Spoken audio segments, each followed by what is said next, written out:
Welcome back to Pan Am Football with Max Dean. Today we are going to be jumping into another viewer requested video.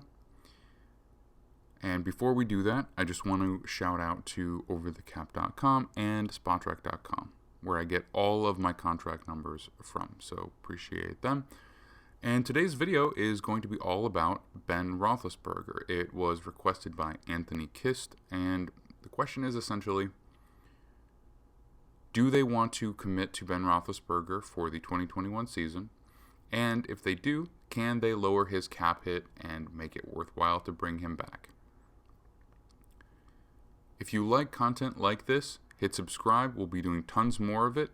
And if you like the video, throw a like my way. I'm a tired dad who basically just stays up all night and creates videos for you guys. So, if you appreciate it, I appreciate you. If you have a request, throw it in there. I should have plenty of time this offseason to hit just about every request that comes my way unless it starts blowing up, and that would be fantastic. So, without further ado, let's look at the Ben Roethlisberger situation. So, Ben Roethlisberger is under contract for 2021, and that's it. Afterwards, he will be an unrestricted free agent, and more likely than not, he would probably retire at that point versus seeking out another team. He played pretty well this year, but as the season wore on, his body more or less gave out on him, and he struggled to push the ball down the field. I think he can still be effective for the most part. I think that if I had other options, I would consider moving on. However, based on the situation of the Pittsburgh Steelers, they do not have the salary cap space to try and bring in another quarterback via free agency or trade, and they are a little bit too far out of the sweet spot for trying to draft a quarterback in the first round in the coming draft. If they are very fortunate, potentially a quarterback could fall to them, but I do doubt that's the case. Now, looking at his contract here, he has 3 types of salary cap charges. Okay, the base salary, the prorated bonus, and the roster bonus. These added together make his cap hit, and because the base salary and the roster bonus have not been paid to him yet, they will be paid if he's on the roster throughout the 2021 season. The only potential dead money would be the prorated bonus, which has been paid to him in the past. Now, because it's been paid to him in the past, there's nothing that the team can do about that to lower that cap hit. That is a baseline. That is as low as you could possibly take a hit for Ben Roethlisberger, whether he's on the team or not. Since you don't really have any other options, let's think about having him on the roster for the 2021 season. Ben Roethlisberger said something interesting a couple of days ago along the lines of, I want to play this year, and I'm willing to do it for as little as $19 million. Now, I'm not sure if everybody understood exactly what he was saying in that situation. When you're looking at his current contract, his base salary plus his roster bonus is $19 million. That's what he's due, and that's what he's referring to.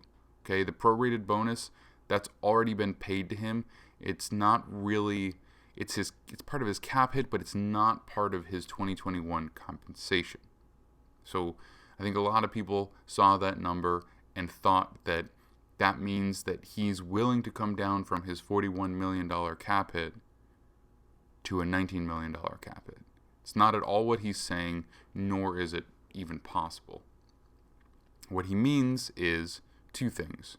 First of all, that he is willing to play at $19 million and he doesn't need extra, and that is actually a bit of a discount because the going rate for quarterbacks who play at his age and of his name value go for around $25 million per year.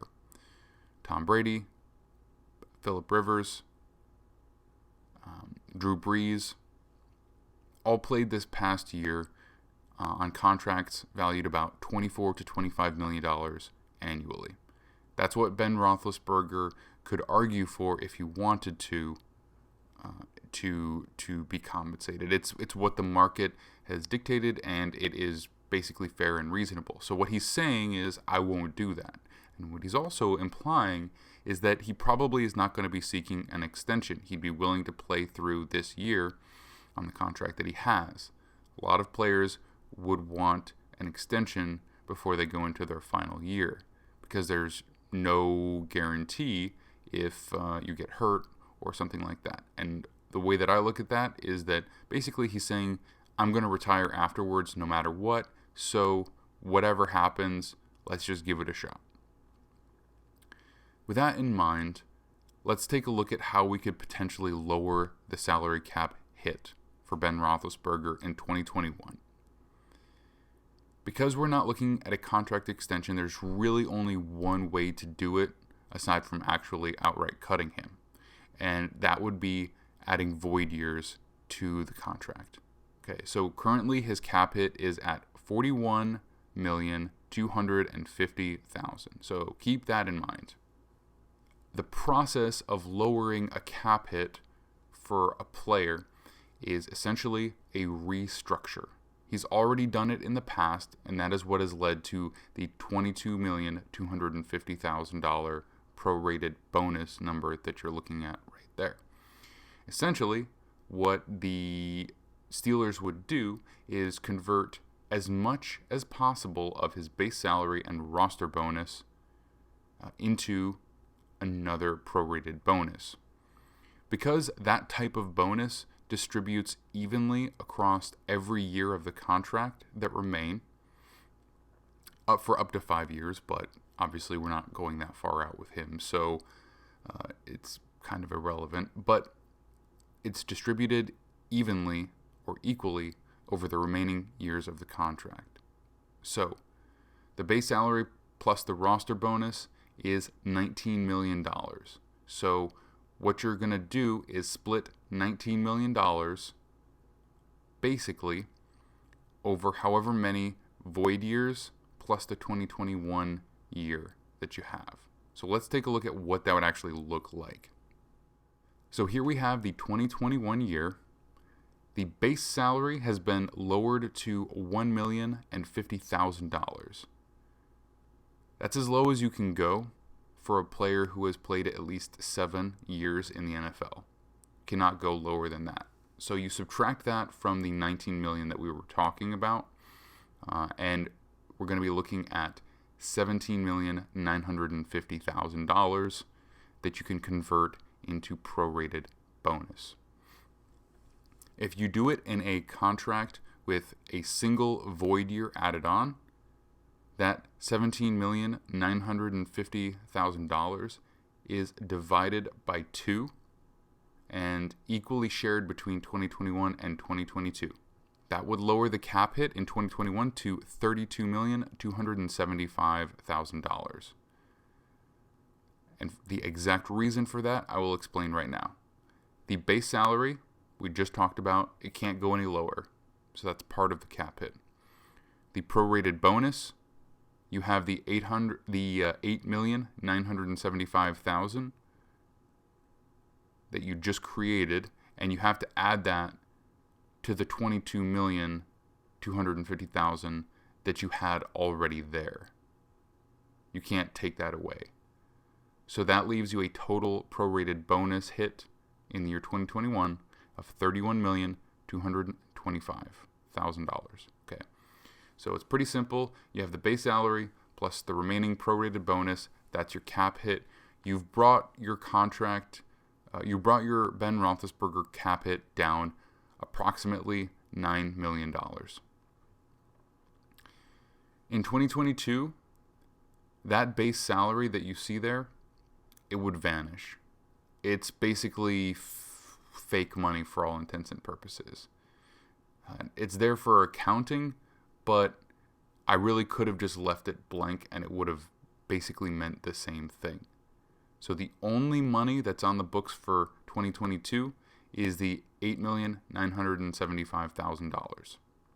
If you look at the potential dead money on the right, it says potential, but in fact it would be the absolute dead money, $8,975,000. Okay, so in this circumstance, adding one void year to the contract, you would be able to lower his cap hit from about $41 million to about $32 million, give or take a little bit. Once the actual void year came into effect, this is what it would end up looking like. You would have the 2021 base salary and prorated bonus, which would equal the cap hit, and then once you finished the season and you rolled into 2022, all that would be left is a cap hit of $8,975,000, which would be dead money. So when the contract would be created with 2 void years, this is what it would look like on paper in advance. You would see that the cap hit would be even just a little bit lower in 2021 because instead of splitting the $17,950,000 two ways, you would be splitting it 3 ways, as there are 3 years on the contract now. Aside from that, basically everything else is the same. The base salary in any year beyond 2021 would vanish for all intents and purposes, and the salary cap charge for the prorated bonus beyond 2021 would accelerate. So to keep it simple, let's just look at now what the contract would look like once the void year has taken effect. In 2021, Ben Roethlisberger plays his final year. He has a base salary of $1,050,000. He converts everything else due to him into a signing bonus, which affects the cap over 3 years. So his 2021 cap hit would be $29,283,333, excuse me. And then as you hit 2022, the contract would automatically void.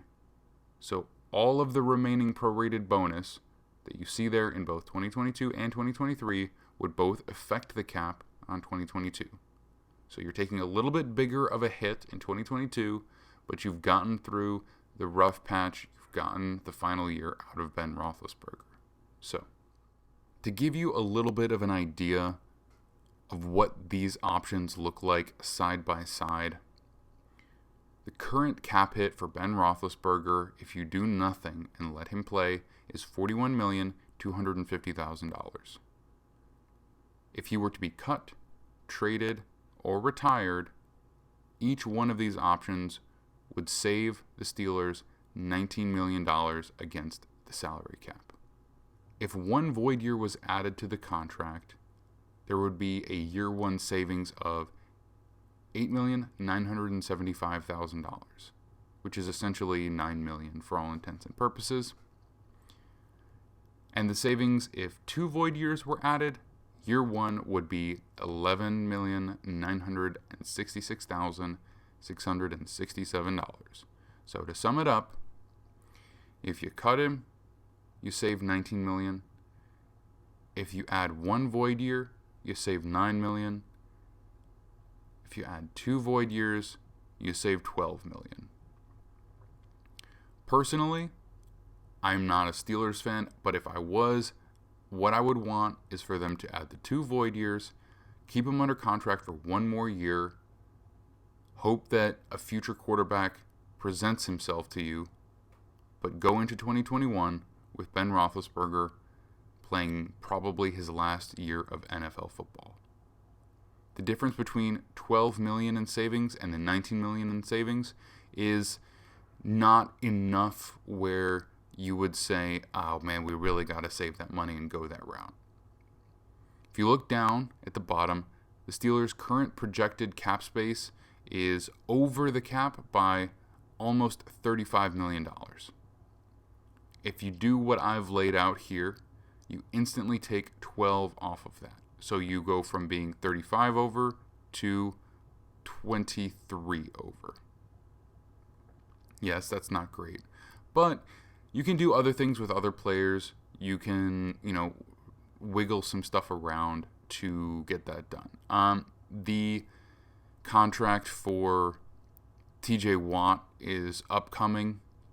Now, this video is not about him, but you could probably save a very large chunk of the remaining cap space that you're over by just by extending him. So I wouldn't worry too much. They're not in a good salary cap situation because they don't have flexibility, but they have enough options that they can get themselves out of this situation. So I know that's a lot of number talk. If you have any other questions about the contract, or if there's something you feel like I didn't explain quite properly or quite enough for you, just let me know in the comments. As always, if I get a bunch of questions, I'll make another short video to explain them, but more likely than not, I'll just reply to you directly in the comments and explain. Guys, thanks for watching, and have a great evening.